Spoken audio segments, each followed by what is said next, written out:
From the creators who brought you RuPaul's Drag Race and $1 Million Listing, this is World of Wonder's Wow Report. Things that make us go wow. Hello and welcome to this edition of the Wow Report. I'm Fenton Bailey, co-founder of World of Wonder, joined by James St. James. Hi. And Tom, Sorry. a little last minute fixing for those of you watching on video, and Tom Campbell, our Chief Creative Officer, and of course Blake Jacobs. It's good to be here. Lockdown continues, coronavirus in full effect. But we're counting down the top 10 things this week that made us go, wow. And let's just jump in. Number 10, Tom. Number 10. I'm talking Claudia Conway. Oh. The 15-year-old daughter of Kellyanne Conway and George Conway, who I found out, you know, the famous couple. She's the Republican who's turned Nazi. He's the Republican who's turned liberal in that he is supporting through the Lincoln Project, which I love all their posts. They're supporting Biden. Republicans, long-standing Republicans who are supporting Biden to save our country. But the ray of hope and the kind of the thing that brings them all together is their 15-year-old daughter has been discovered online, and she was being called like Kellyanne Conway's daughter, George Conway's daughter. She's like, no, I'm Claudia Conway. Good for her. And she's like most teenagers today. She kind of, you know, she tweets about Black Lives Matter. She cares. She's on TikTok. She's, you know, demands justice for Breonna Taylor. And comes for her mother a little bit, doesn't she? She definitely comes for Trump. yeah. Did you see that great clip of her mother like watching her phone? I guess they were streaming live. And suddenly the mother grabs the phone and they're like literally having a fisticuffs over the phone, trying to grab Claudia Conway's phone out of her hands. I mean, if there's ever anything that can take Kelly Conway down, there can be, Kellyanne, it's a teenage daughter. That brings us all together in some weird, twisted 2020. Nobody can call you on your shit like your own kid, right? Yes. And she's, you know, there's a tweet that she put out that's now been taken down. She goes, "You're just mad that I'm finally getting my voice heard," to her parents. "Sorry, your marriage failed." Fighting. I have to wonder how those two can stay together. They are on such opposite, diametrically opposed sides of the ideology. It's just, you wonder what the dinner table is like with the three of them. I know. Now with Claudia right there. Right. Now we know they're just fighting over the phone. But I didn't even know they had a daughter. It was such a surprise reveal. It was like, who was that other guy who suddenly revealed he had a son called Matt Gaetz. Yeah, Senator Matt Gaetz from Florida with his son. But this is the other, again, for the mouth of teenagers. One of her other tweets was, "Baha, I'm not angry. I'm chilling. I'm just over both of my parents trying to silence me. And my parents, particularly my mother, are trying to silence me, getting me to delete my social media. Ha ha."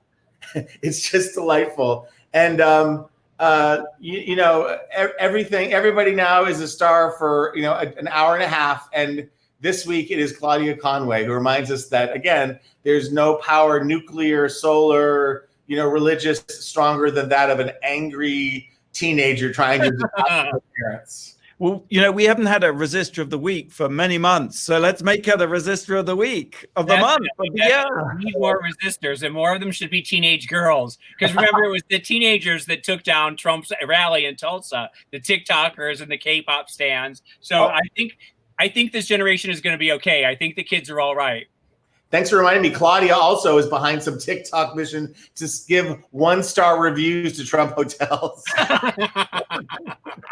I love the youth of America. I give them my wow ring salute. I've never seen that ring. What is it? It's a little something. You know, I don't want to say that I'm engaged. I just want to start rumors. That's so cute. I love it. Can we get it at the Wow store? Not yet. Ah, good. I'm working on it. I'm talking to our buyers. Nice. What makes it flash? For those of you listening, it's a ring that flashes, but what makes it flash? It's just some LEDs that I just push and it goes. I don't know. Where it a pride ring? Where'd you get it from? I feel like it was in the office or it was some drag dropping, and I just picked it up and vacuuming, it was found again today. It looks like one of those like from the 70s, like Electro Woman and Dinah Girls, like some 70s cartoon. Yes. Is it actually a ring or a little sex toy thing that you put it up your butt and see what happens? Oh. All right. You can follow Claudia Conway on at Claudia M. Conway. She's on TikTok. All right, let's move on. Number 9, Jane. Number 9. Well, I started watching on Netflix the new Unsolved Mysteries. I never really watched the old Unsolved Mysteries from the 80s and 90s, but remember it starred Robert Stack in sort of a late career move, and he was always in a trench coat, and he would pop out from some foggy alleyway and introduce the mystery. Well, poor Robert Stack is no more. He's not here, so they don't have a host anymore. But but it's they do these deep dives into these really like obscure, sort of always very weird mysteries, murders and occult thingies, and you never really know.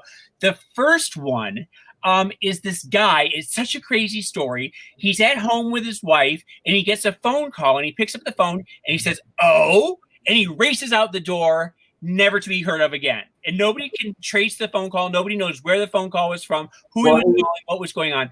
His wife was out of town. There was it was the woman who was babysitting or watching the house or something, right? So you have seen this, okay? So then they find the car like a week later, and it's next to this really fancy hotel, the Belvedere Hotel in Baltimore. And they go up onto the roof, and they notice in the next building over, there's a hole in the roof in the next building over. And so they go to it and find out what it's an abandoned building. They go in, and they find his body there, okay? And it had fallen through the roof, made a hole in this metal roof. So it had to have come from a really great height, right? So they go back up to the building next door, but to get to where the hole was, it's a 45-foot distance. So he couldn't have jumped. He couldn't have taken a running jump. They couldn't have thrown him. There's no way to get 45 feet unless he was dropped from a plane or something. So they go, and then around the hole, they find his glasses and his cell phone, and neither are broken. So someone had to place them near the hole afterwards. And then to find out the condition of the body had been brutalized beforehand. So he was dead before he went through the hole. So he didn't jump. Something happened, and that's the mystery of it, and we don't really know. There's another one, the second one. Wait, that was left unsolved. Left unsolved, but I'm going to get to that in a second. And they ask for people to send in evidence and stuff? Yes. You send tips afterwards, and I'm going to get to that in a second. The second one is a woman who was murdered, and you think that it's the husband, Ron, who's really creepy and weird. That boy Pistol, her son, is so cute. I'm so in love with him. That's what kept me staying on.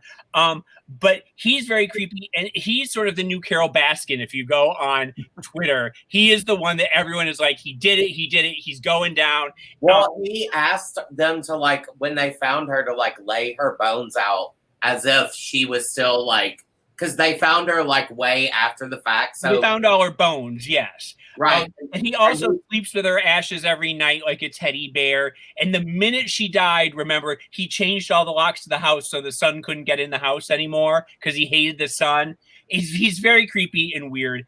And then there's a third one, which was about these aristocrats in France, and the father killed the family. You have to watch that one because the kids are really cute. The 20-year-old is really hot.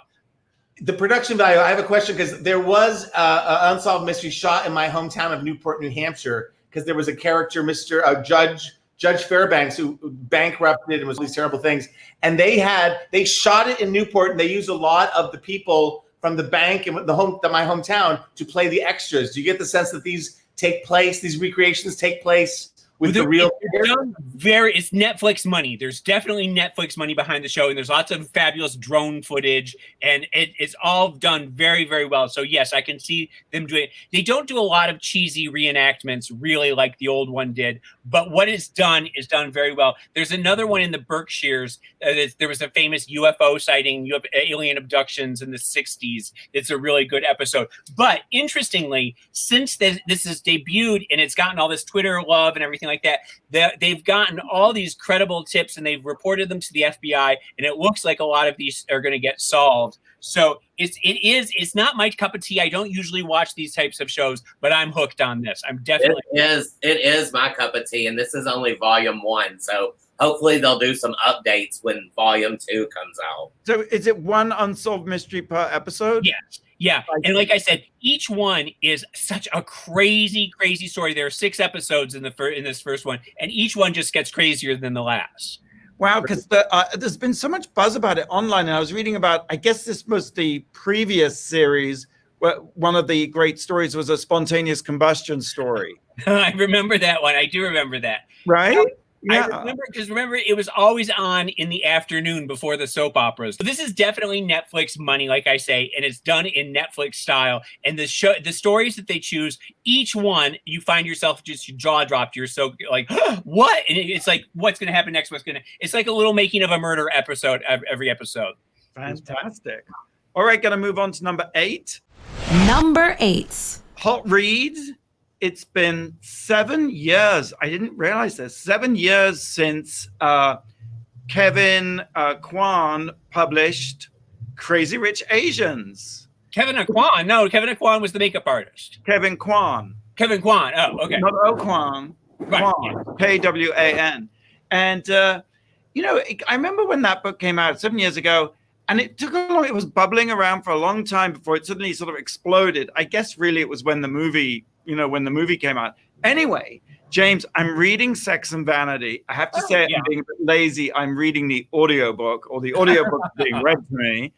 And as I was listening to this story, I mean, look, I love, it's summer, and I just love a bonk buster, sex and shopping. Like a Jackie Collins type, yes. Yeah, I love it. It's my favorite genre of novel. So I'm just so excited for this. But I'm following on, listening to it, and I suddenly think, that's odd. What does this story remind me of? And basically what he's done, and this is so brilliant, and anyone out there with writer's block, go to your word processor now. And he just basically decided he would rewrite Room with a View. Helena Bonham Carter, yes. Yes, Forster's Room with a View. Yes. And because even the characters of like Lucy is the young heroine who's confused and impressionable, and she's guarded by this sort of witch type aunt who's all shriveled and mean and nasty, and she's called Charlotte. And the hero is called George. The names are the same. Okay, he's changed the surnames. And he's also changed Amelia, because the original Room with a View is set in Florence. Yes. And this one is set in Capri. Apparently that's how you say. You don't say Capri. I've always said Capri my whole life. Capri. Are they Capri pants? From the first syllable. Capri. Do you wear Capri pants? Yes, like Capri pants. And it's and this may make it odd for the times that we're in, but you just love reading about billionaires. In fact, he calls them billennials, who are millennial billionaires. And everything is name brand. In fact, I haven't seen so many brands or names. It's like I read American Psycho. Or what was the Scruples, Tom, who wrote Scruples? Judith Krantz. Yeah. Yes. Sidney Sheldon. So they're modern Sydney. Yes, they're modern Judith Krantz, Sidney Sheldons. And it's meticulously, every name and brand and restaurant location and dish, everything. It's just a litany of extravaganza, which may make it seem out of step. In fact, of course, it's a really good bonk buster if you get a snotty review in the New York Times, and they didn't disappoint. She said it might have been written by E.M. Forster if his characters had been micron deep, Instagram obsessed, and unable to make conversation. Kwan has replaced Edwardian plot devices with drones. But actually, I think she's a little bit off, because I actually think there's something. A lot of the characters are Hapa, which is like half Asian, half American. And actually, there's a sort of quite interesting, sort of exploration of race and how these days, more and more people are mixed and have multiple racial ethnic identities. And, I think Kevin Kwan is that himself. He was born in Singapore, but has lived most of his life in New York, in America. So I think Sex and Vanity, that's what it's called. And it's basically a rewrite just turned into just sort of mega bucks and mega brands. And it's, a rewrite of Room with View. So, James, if you have writer's block, just like grab a novel and rewrite it. Blake, if you got a question for us, we'll take a break. I do. I have some silly trivia questions. One of my friends on Facebook actually posted like, what's the most useless fact you know? So these are some of those. Okay. What is a group of flamingos called? And what about a group of peacocks? You're listening to the Wow Report on Radio Andy. We'll be right back with the answer after the break. You're listening to World of Wonders Wow Report. Things that make us go wow. Welcome back to the Wow Report. I'm Fenton here with Tom and James and Blake. You had a question for us. Yes, it's a silly trivia question. What is a group of flamingos called? A. And then what is a group of peacocks called? No, it's a package of peacocks and a sling of flamingos. I do not know what I'm talking about. It's I want to say it's a pride of peacocks, but that's lions. Flamingos, I'm going to say a fractal of flamingos. A pod of peacocks. Oh, there you go. Okay. Caucus of flamingos. It's actually a flamboyance of flamingos. Fantastic. Oh, what a fabulous fact. A flamboyance of flamingos. And then for peacocks, it's an ostentation or that's funny. Or a pride. Pride. There you go. Okay. You get half a point. Okay, before we go on with the top 10, I just want to let you know Wednesdays, this is trifecta here. Okay, Wednesdays, Vinegar Strokes does the extra lap recap of Canada's Drag Race. So Vinegar Strokes is from Drag Race UK, and every week she's doing an extra lap recap of Canada's Drag Race. So that's Wednesday. That's on What Presents Plus. Thursday, new episode of Canada's Drag Race. The next thing. Well, Friday, Jeffrey Bowyer Chapman does the podcast. Be Still My Heart. Co-host of the Canada's Drag Race. And everyone keeps asking, I know you just said it 3 times, but you get it on Wow Presents Plus. It's an app. It's free. It's free. It's free to download, and then you get a free month, and then and then it costs just like pennies, like $3.99, $4.99. Who cares? It's so little, you don't even care what it costs.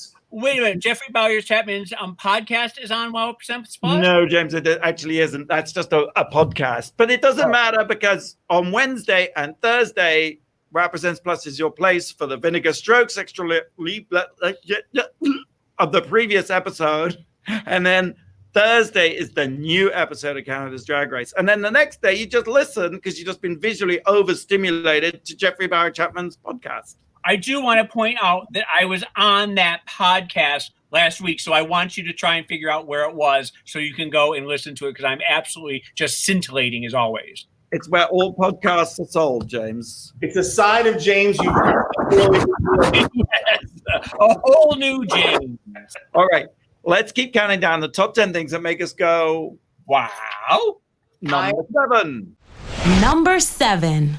I've got one that could be sad, but it's not because his life was so joyous. The passing of Carl Reiner, 98 years old, not only like a massive Trump supporter, but just one of the funniest men in show business, a writer, a director, a producer, an actor, the father of Rob Reiner, one of the most hilarious, people, meathead from All in the Family and an amazing director. His wife, Estelle, who he's with from 1943 to her death in 2008, is famous because she was in When Harry Met Sally, Rob Reiner's film. And she's the one who after Meg Ryan fakes her orgasm in the deli says, I'll have what she's having.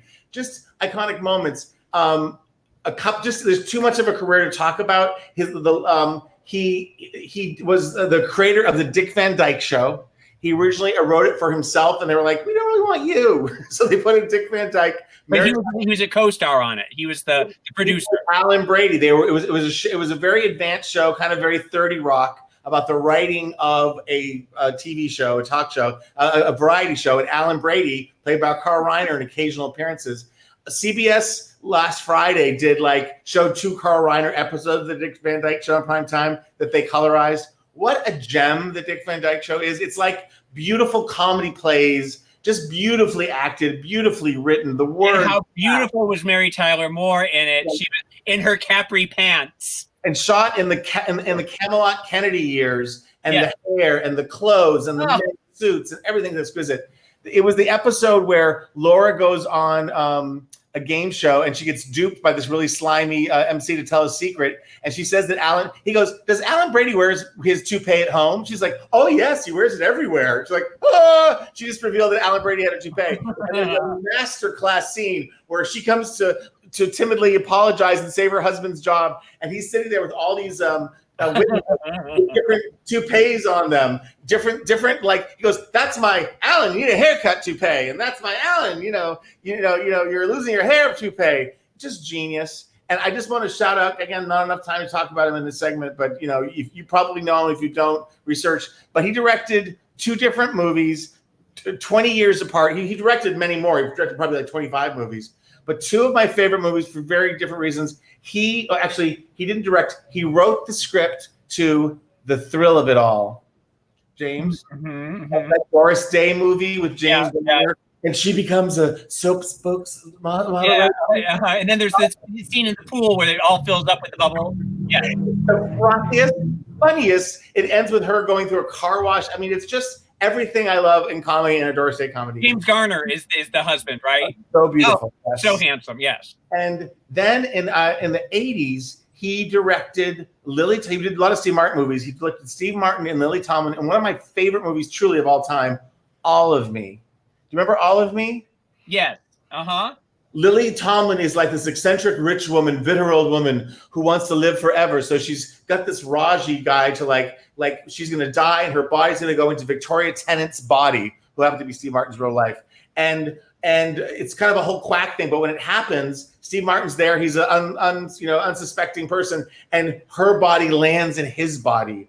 And the whole movie is Steve Martin with Lily Tomlin in him, and they have brilliant scenes where he's in the mirror. He can see her when he's in the mirror. So they're yelling at each other.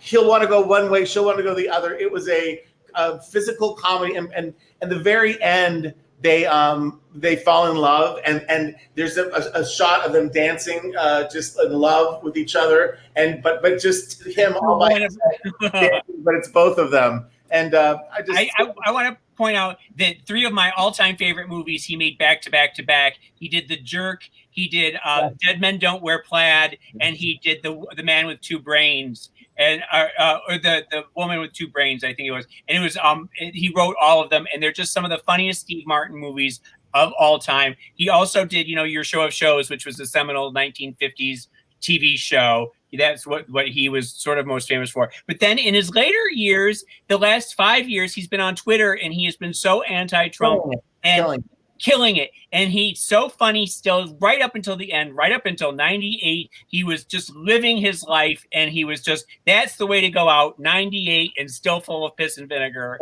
There's a documentary that he and his close friend, Dick Van Dyke, and also Mel Brooks are in. Yeah. And his whole line was like, he goes, "The first thing I do is I read the obituaries, and if I'm not in it, I eat breakfast." He skipped breakfast this morning. And apparently he and Mel Brooks every day got together and had dinner together every night, and then watched a movie every single night in their golden years. And I think that's just so wonderful. One of the last, because I think he went very peacefully in the sleep, I believe. And one of the last pictures was just like the day before he passed, was him, Mel Brooks, and his daughter lying in bed with black T-shirts that said Black Lives Matter. So I mean, he was involved, activated, doing something, saying something.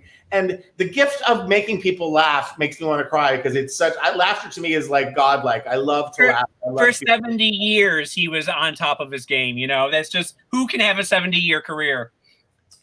All right. Rest in power, Carl Reiner passed away June 29th in Beverly Hills. James, number 6. Number 6. Number 6, I watched on HBO Bully, Coward, Victim, the Roy Cohn story. It's a hard one to watch. It's not for everyone because he's such a loathsome person in history. He got his start, of course, with J. Edgar Hoover during the very famous communist era. He also was involved with the Lavender Scare, which rounded up homosexuals, put them in jail, even though he himself was gay and self-loathing and never came out really. And even as he died of AIDS, he said that it was liver cancer. He wouldn't admit to it. He was one of Donald Trump's mentors. He was responsible for Julius and Ethel Rosenberg getting the electric chair. Many people think that he framed Ethel. He went to Ethel's brother and got some false information, and that's what eventually helped put them in the chair. He said when he said that he wasn't gay, he said he was a man who liked to have sex with men, that homosexuals were weak and effeminate, and he was not homosexual. He just wouldn't cop to it. He was a lawyer for Steve Rubell and Ian Schrager when Studio 54 got busted. I mean, from the 50s until the 80s, he was sort of one of those Zelig-like characters who factors in everybody's story somehow, even though he was a horrible person. Fenton, what did you think? I mean, I think Roy Cohn is one of the most evil people that has ever walked the face of the earth in America. And it's funny, this is the second documentary I've seen about him. The first one is by, oh God, this is not the time to have a brain fart. Where's My Roy Cohn was it, right? Where's My Roy Cohn, who also did the amazing Scotty Bowers story. Yes, oh my God, he's such a great, and who did the Studio 54 documentary. Right, okay. Like, can you look him up? It'll come to you.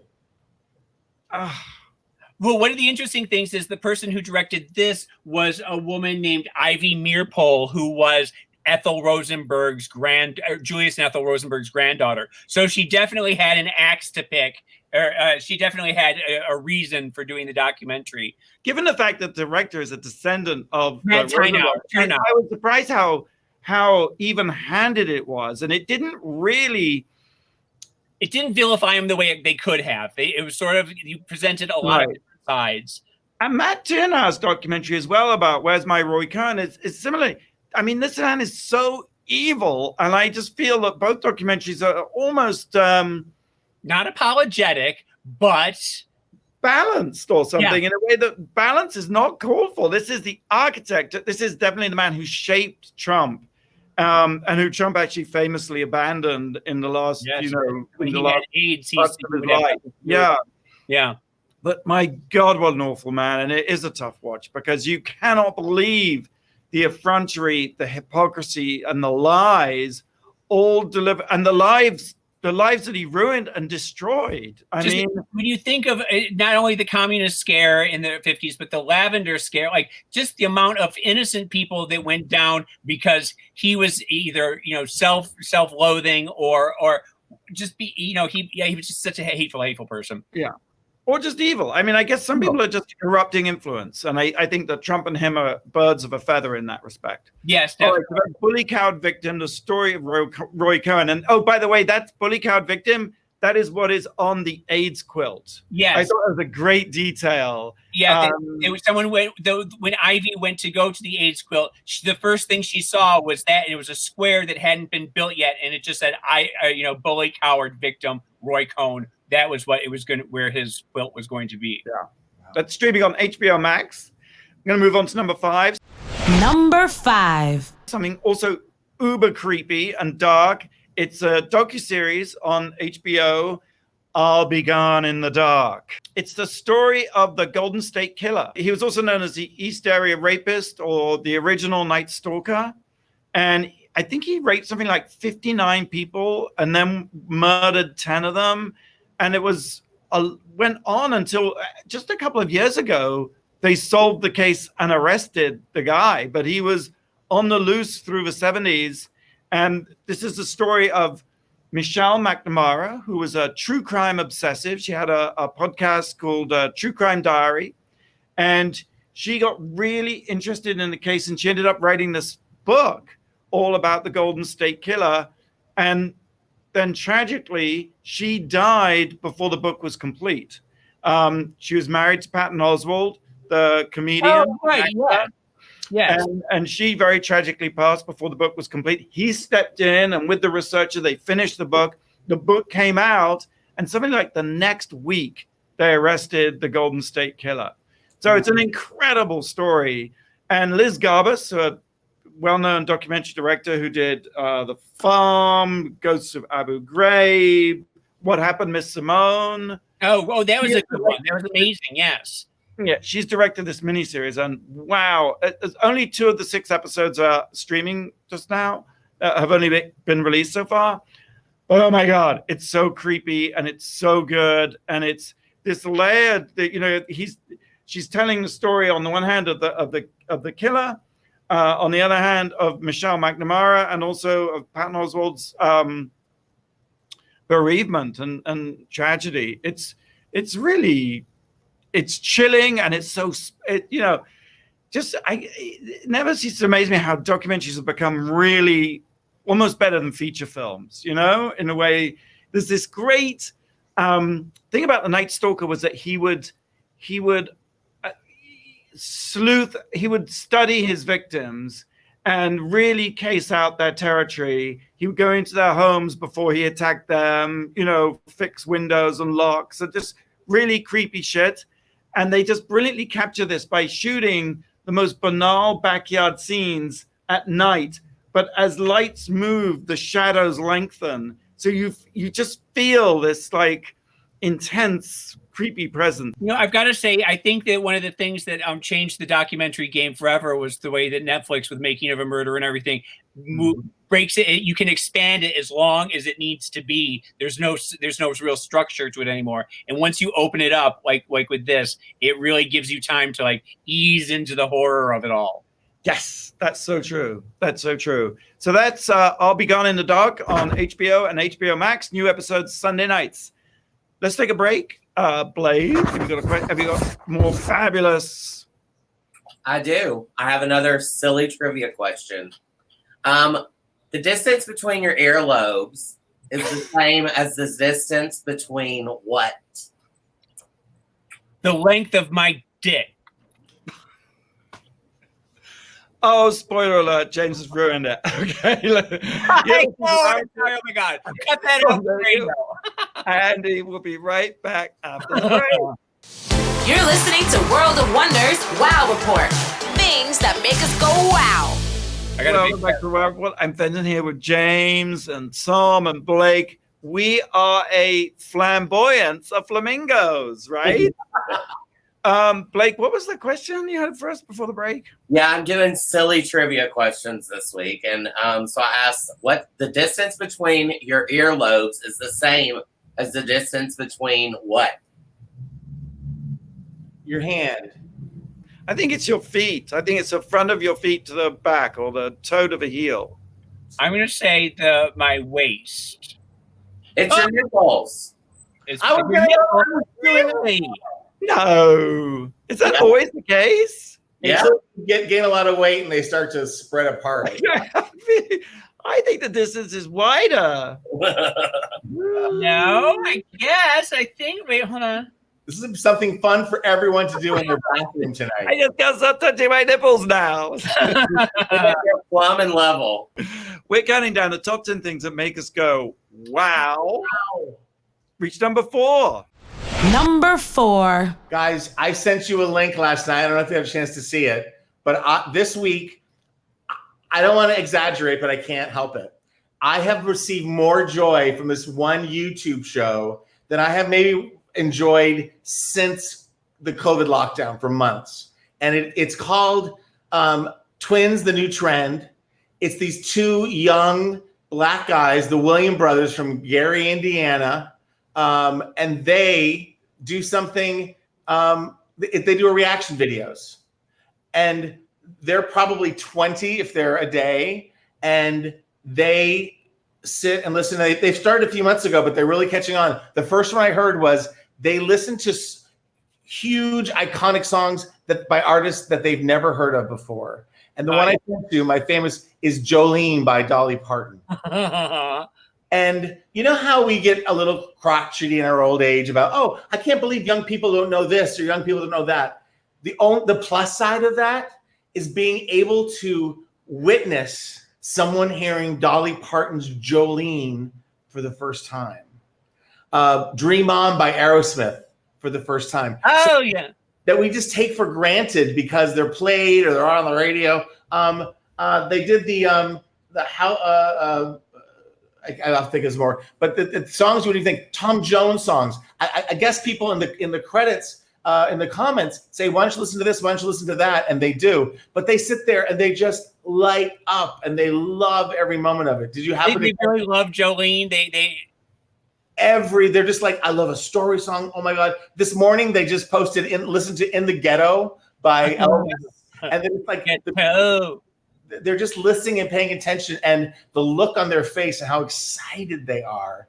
It makes me wish. It does make me tear up because it's like, oh, to be young again. Oh, something that's like, again. Yeah. Did you guys didn't get a chance? Probably I sent it too late. No, but there's one there. I have seen some of those reaction ones where it's like, I can't remember the song, but it was one that we all know. It was like one that just builds and builds and builds and builds and builds, and the expression as it kept building, and that he started crying because he just like this young kid who couldn't believe that this song existed, and it is just wonderful to hear those things. They're from Gary, Indiana, and I forget their names because I'm horrible. But they're twins. Sometimes their younger brother is sitting behind them. It's so low key. It reminds me of everything I liked about being young and hanging out with my friends and listening to records and just turning on to music. We'll post it on the WoW Report. We'll definitely have a link for everyone to watch. All right. I guarantee that if you watch one, like a Lay's potato chip, you won't have this one. You won't just do one other man. Fantastic. All right, let's move on to number 3, James. Number 3. I watched a series on Hulu, that's sort of a kid's series, but it's not a kid's series, but it is a kid's series, but it's not a kid's series. It's called Crossing Swords, and it's done by the people who do Robot Chicken, our great friend Seth Green, who has been doing a Robot Chicken on Adult Swim since 2005, and it's Robot Chicken is stop animation toys that they do, and it's 30-second sketches with these different toys. It is all body toilet humor, and it's this is really the same thing. It's this is a squire. It's the Fisher Price people, those little Fisher Price people that don't have arms or legs. And he's a squire in medieval England, and he is in training with the king. And the queen is this sort of horny slut. And there's all these other squires. And his sister is a pirate. And it's just, there's dragons, toy dragons, and everything. I want to just read the cast, though, because the cast is absolutely amazing. The voices. Nicholas Hoult from The Greatest is the squire. Luke Evans is the king, the great hot Luke Evans. Adam Pally is his best friend. Seth Green is in it. Tony Hale from Veep and Arrested Development. Yvette Nicole Brown, who I know you love. Breckenmeyer, Rob Cordroy, Natasha Lyonne is the sister. Alfred Molina, the great actor, is in it. He was Harley Quinn. It takes a while. The first episode isn't that funny, but it builds, and each episode gets funnier and funnier. And I think you should watch. I think Nolan should be watching it. I don't think it's Elliot yet because, like I said, it's really, there's a lot of F-bombs and some dirty humor in it. But if you're a kid, you're really gonna love it. Well, you know what crossing swords means? Yes, like when you're peeing with your friend and you cross swords. Really? I had no idea. That's a thing. That's an American thing. That's what every boy does when you're 10 years old. Oh, okay. Well, we'll watch out. I did with Matt Breuer. Elliot loves like hardcore shit. Like he's like, I'm a zombie. I'm gonna eat your brains. So, sounds like he's probably ready for Crossing Swords. All right, so that's Crossing Swords on Hulu. Number 2. It's a bit of I think sometimes we do too many rest in powers, but everybody's dying. Maybe it's the age we're getting to or something. But I want to do a rest in power. I'm sorry. Famously, they say you don't start looking at the obituaries till you're 45, and that's when it starts meaning something to you because you start to know who the people who are dying. Right. Well, Kevin Rafferty died this past week. He's a documentary filmmaker, made a fantastic documentary with his brother, Terrence Rafferty, and Jane Loder, called Atomic Cafe in 1982. Oh, yes. Not to carbon date myself, but I was a film student at NYU when Atomic Cafe came out. And it was all about, like, this was 1982. And just a second of, like, you know, you'd had the Vietnam War, you'd had Watergate, and Reagan was basically regenerating the arms race. So after a while of people just forgetting about nuclear annihilation, Reagan was like stocking up American nuclear arms, and the arms race was front and center of people's minds. So out comes this incredible documentary, Atomic Cafe, consisting entirely and solely of army films and propaganda films and public information, PSAs, most famously The Turtle, Duck and Cover. Yes. Which maybe you're too young, James, but in school, didn't they play you this animated video of a turtle that when there's a nuclear attack, that's what you should do is duck and cover? Oh, A bit before our time, I think. I remember that they would always say hide under your desk, and then I do remember this cartoon kind of, yeah.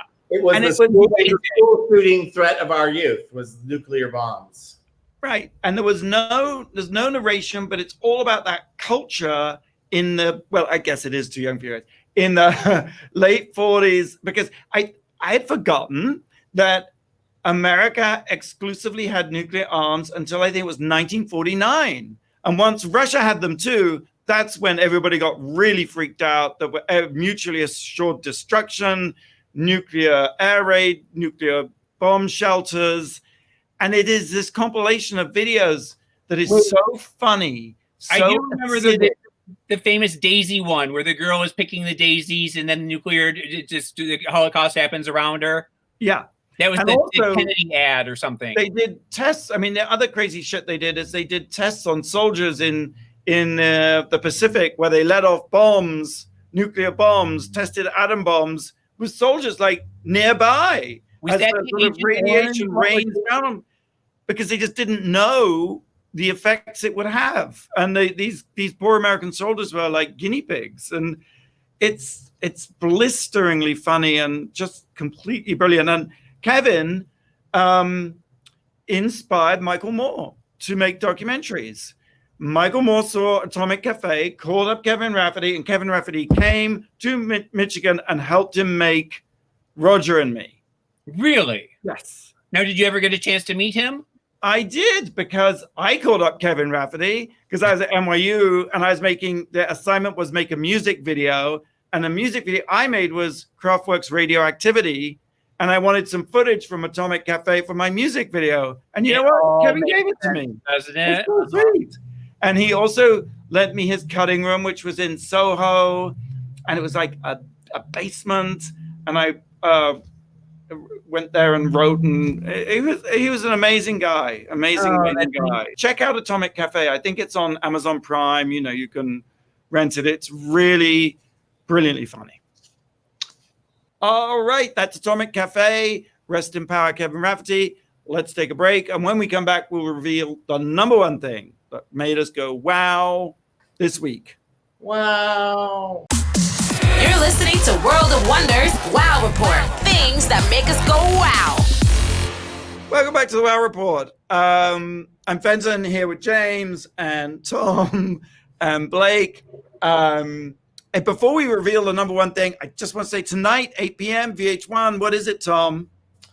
I believe it's RuPaul's Drag Race All-Stars Season 5. And if anyone had doubt, and you didn't, last week changed everything. No, if you get eliminated, if you're not number one, you're up for elimination. The queens are going for it in a spectacular way. And don't miss a moment of it on VH1 at 8 o'clock, followed by Untucked. All right, number one.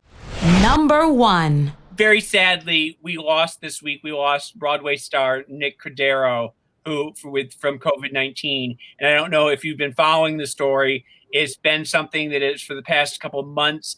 He got COVID-19. He went into a coma. They amputated his leg. He had a bunch of problems with his breathing, with some lung issues. Then he seemed to be getting better. And his wife has been documenting the story all along. And he has a beautiful wife. He has a 1-year-old son, Elvis, and he seems, by all account, was just such a lovely, lovely man. He was on Broadway. He was in a number of shows, Bullets Over Broadway. I can't remember the other ones. Waitress. He's in Waitress. Yeah, Waitress. Do you remember the other one, Tom? No, he's got a long list, but he feels like he's incredibly connected to the Broadway community. Like everybody knows him. Every single person, and everyone in Hollywood too. It seemed had something to say. Bernadette Peters, Betty Buckley, Patti LuPone, all the Broadway greats came out in. It's the whole story, and it's so sad because, like I said, he just seemed like such a wonderful, wonderful man. And to follow his journey where you kept thinking he was getting better and then something would go wrong. And then it's a cautionary tale not to take this not always take it seriously, because he was a young man. He was a vital man. He was strong as an ox. And he became a symbol of hope. And it really was his wife who would go a lot of. I only watched CBS this morning, so she had many conversations with Gayle King, and she was so optimistic. And if you've ever been in that position where you're with someone who's fatally ill or teetering on that, it's like you can't. Like part of me, my cynical self, or just my protecting my soul self, is like, oh, you're being too optimistic. Like protect your soul, but she really told. But like you said, she told it like it was happening, and it was really, we don't talk about grief. We don't talk about that period of life very much. So to hear someone be really open about it is really, it was shocking and refreshing. And everyone, even if you didn't know him, you're rooting for him. I'm sorry. Well, you kept thinking that there was going to be a great comeback where he was going to be on stage and get the standing ovation. And I burst into tears when I saw the news. I have never seen him in anything, and yet I felt so connected to this story. Right. And she was such a ray of light in that whole thing. There wasn't anything. Amanda Klutz, I think, is her name. Yeah, there wasn't anything heavier. She was just like an inspiration. And I pray for her and her son. I mean, it must be such a. I mean, I also know from some experience, we've all lost people, but it's like the letdown of once, when all of your energy was going into making it right and helping him and being a supporter, when that goes away, that is, it's a loss in so many ways. Yeah. What I didn't know, I just assumed, stupid me, that he was in New York. He was in Los Angeles the whole time. They lived in Brook Canyon, and he passed away at Cedars-Sinai. Oh, I thought it was in New York too. Hmm. And a reminder, I guess, that this is not a hoax, and it's just terrible to see everything that's happening as it seems to spread without, completely out of control, with no rhyme or reason. Really, no rhyme or reason at all. Right. God bless science is what I like to post. Yeah. God bless science. Listen to scientists. If you go to the hospital, do you want to ask for a doctor or a politician? I'll ask for a doctor if I'm sick. Thank you very much. And wear a fucking mask. Like what? It's so ridiculous. It is so ridiculous. Everyone right here at all times, just in case. Gotta love it. Oh. All right. That's all we got time for this week. Thank you, Tom. Thank you, James. Thank you, Blake. Same time, same place next week. Bye. Until then, go out. Don't go out. Stay home. Wear a mask and do something that makes the world go wow.